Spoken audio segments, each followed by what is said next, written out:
50 test clean jacket. How much of that was you didn't want to cheat, and how much is you just didn't have the money to afford the steroids? Now I am the cleanest athlete over here today, so thank you so much. Maybe you guys sponsor me. But to be honest with you, I was happy. Like he said, I didn't even consider that, but I have been in UFC since 2014, and to me it was a huge guarantee to have the anti-doping, because we know back in the day a lot of people used to cheat, and one thing everybody hates is cheater, you know. So I'm happy with the program. I'm happy with UFC, and that's awesome. Thank you so much. You mentioned being in the UFC since 2014, and yet for some reason in this fight with Beneil, everyone looks at you as the younger up-and-coming guy, and he's this old veteran that you need to get rid of. Because I'm young. I'm young on my mind. Is it strange to prepare to fight a guy, fight against someone else, and then have to go back to the gym and prepare for the same guy that you were originally going to fight? Not really, because in the end of the day, I use the same training partners, I use the same system, but I had more time, and I focus more on my dieting, on my training. So this camp was even better than the last one. Does it benefit you that you both had a camp, but you got to compete and he didn't? Or does it benefit him because he didn't have to get into a fight? I don't know, benefit me that I got a lot of money, you know, so I think that's what I want, and that's what I got, you know, and I got this opportunity, and I was happy.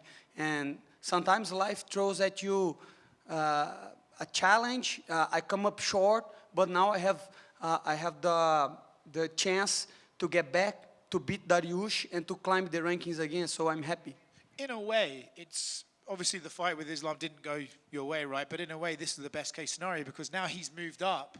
It's not like you've got a loss to the existing champion. So do you feel a bit revitalized that your opportunity at a belt might come sooner than you would have had it should he have stayed? I don't care about rankings. I don't care about anything. I want to fight for the belt next, not next. I want someday again with better preparation. But that's not up to me. I have to beat Beneil Dariush. I have to give a good speech to everybody. I have to bring more fans to my side. And this is going to happen, you know. I have to become more popular to fight for the belt. A lot of people think UFC is sports, but UFC is entertainment. They want to sell tickets. They want to sell merchandise, and that's the truth. And that's why I'm trying my best to be sellable. I think it's working. Good luck. Thank you. Does your jacket say Money Moicano? Renato? My jacket say Money Moicano. That's awesome. In January, when we spoke to you before your fight with that didn't happen with Beneil, your exact quote was, "I'm going to beat the shit out of an old man." This time I saw you interview you, and you said you were going to kill him. So I guess what's different this time that you're going to kill this guy instead of beat him up? The difference is somebody told me that he's only 15 days older than me, so I have to kill him now, because that means I was calling myself old the whole training camp, and Saturday night can only be one old man standing, and this is going to be me. Has it felt like, you said this camp was better than the last one, but has it felt like one long camp to you, considering you've been preparing for the same guy for like 8-9 months? Not really, because after the fight, I took a little time off, and I focused on my social media, especially on my Portuguese channel, Shootout. Faz o M aí, galera do YouTube. So I focus a lot on my social media and grow a lot, especially my YouTube in Portuguese. I was doing podcasts and doing stuff. I was open a gym. I was focused, and I was doing other stuff than fighting. And then I get back to training, and then I had a good training camp. So it was not like 9 months just thinking about I have to beat this old man Dariush. No, it was good. And obviously, the main event on Saturday is your weight class for the vacant title. There's a lot of argument over who should get the shot after that. Should it be Arman again? Should it be Gaethje? Should they do Paddy, Ilya? Obviously, you want to make a statement, but who do you think is the closest? Because you said it's not about rankings, it's about popularity at this point. Who do you think deserves the shot after Saturday's main event? I think if Topuria wins, they're gonna put Paddy, because that's going to be a big fight. Even though Paddy don't deserve, it's like you say, it's entertainment, he sells, people like him, and he's a better fighter than I thought. He did good against Chandler. That means or Chandler sucks, or Paddy is very good. We're about to find out, because I think Topuria gonna smoke Paddy if they fight. That's gonna be a easy money. But it is what it is, you know.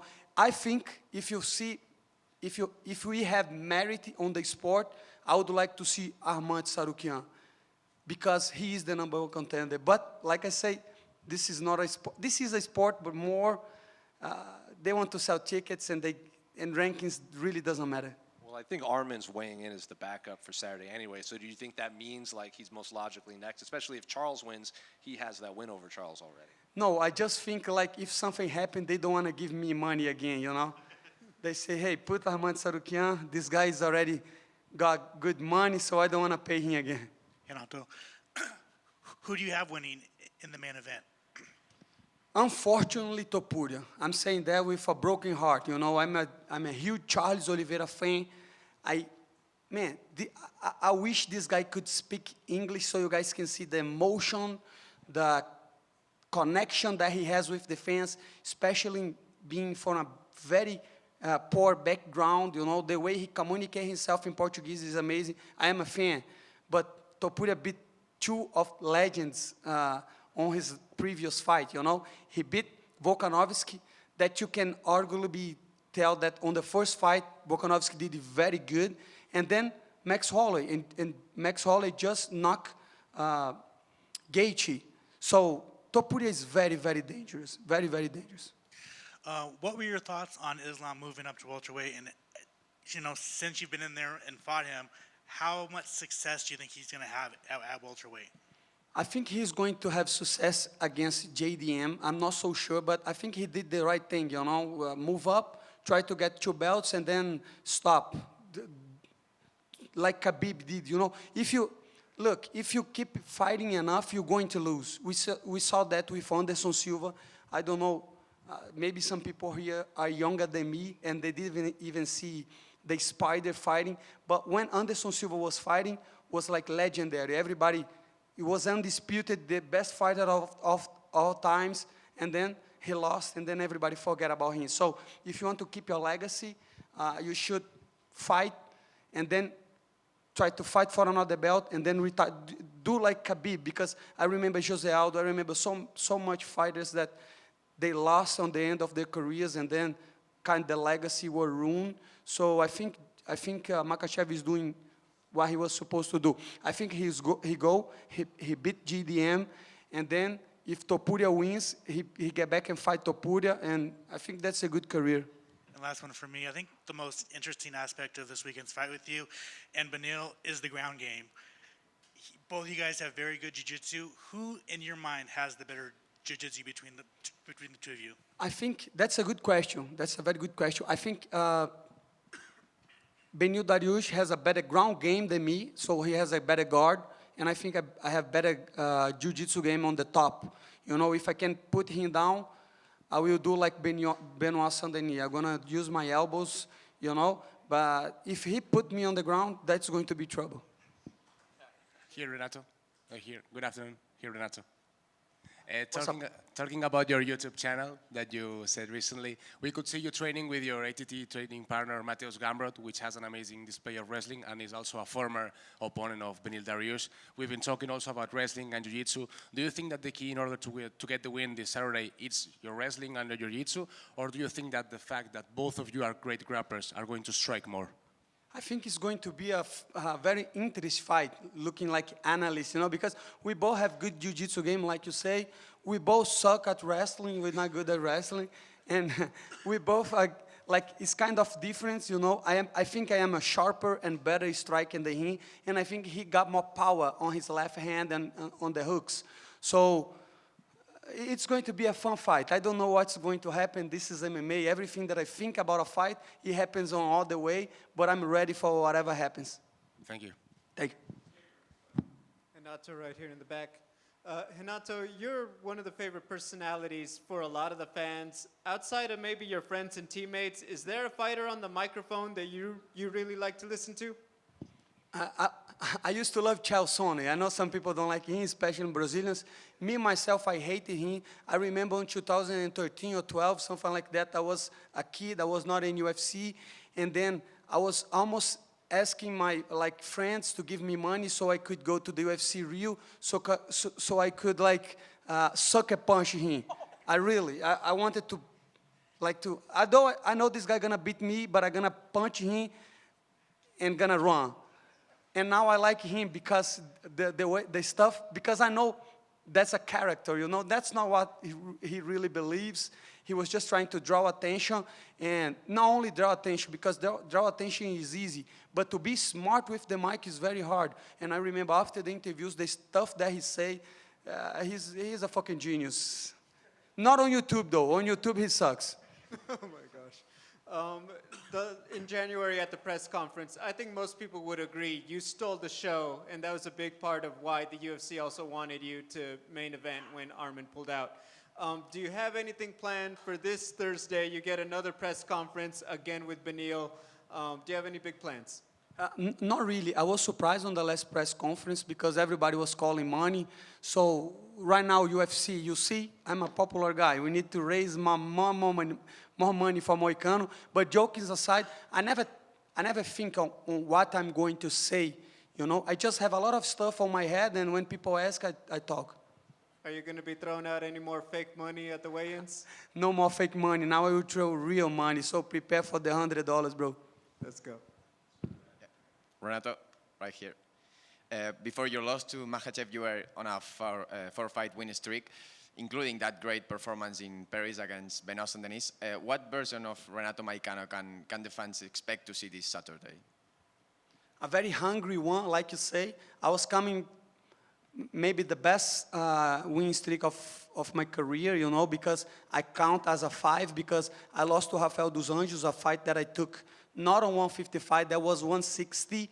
So I had like 4 win streaks with 4 submissions or knockout stoppages. So I was going good. But then they call me 24 hours and they say, hey, you're going to fight with the best fighter in the world. Say, okay, and I lost. I come up short, but I still got it. I still want to be on the top. I still want more money. So you guys can expect somebody that wants to climb the rankings and get more money. Thank you. Hey, Renato, I saw you recently opened up your gym, Kingdom Martial Arts. How has the first month been, and have you learned anything new about martial arts by seeing it from a different perspective? Brother, I would say thank you for the question, but I knew you had asked that question. But thank you so much, no matter what. And I just opened a gym in Florida, so if you guys can check it out, Kingdom Martial Arts, especially for kids, we have anti-bullying program. We want your kids to be very safe and to be very confident on yourself and help the community. So if you are in South Florida, Kingdom Martial Arts, BJJ, MMA, Jiu-Jitsu, and kickboxing for kids and for adults too. I don't want people that want to be fighters. I want people to be better citizens and to have a good workout, okay? So check it out, Kingdom Martial Arts. Thank you so much, Jake. Renato over here. After UFC 311, your teammate Grant Dawson, he told me a funny story about you. He said you were talking about Joaquin Buckley, and he approached you, and you said you don't speak English. Could you elaborate on that story?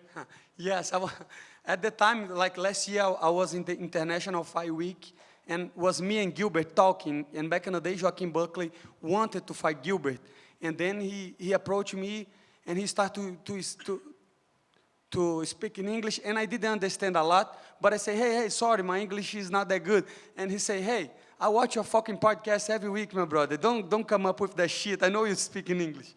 But then I say, man, this guy want to fight Gilbert, and Gilbert is my friend, so I said, no, I don't speak in English. Thank you so much, guys.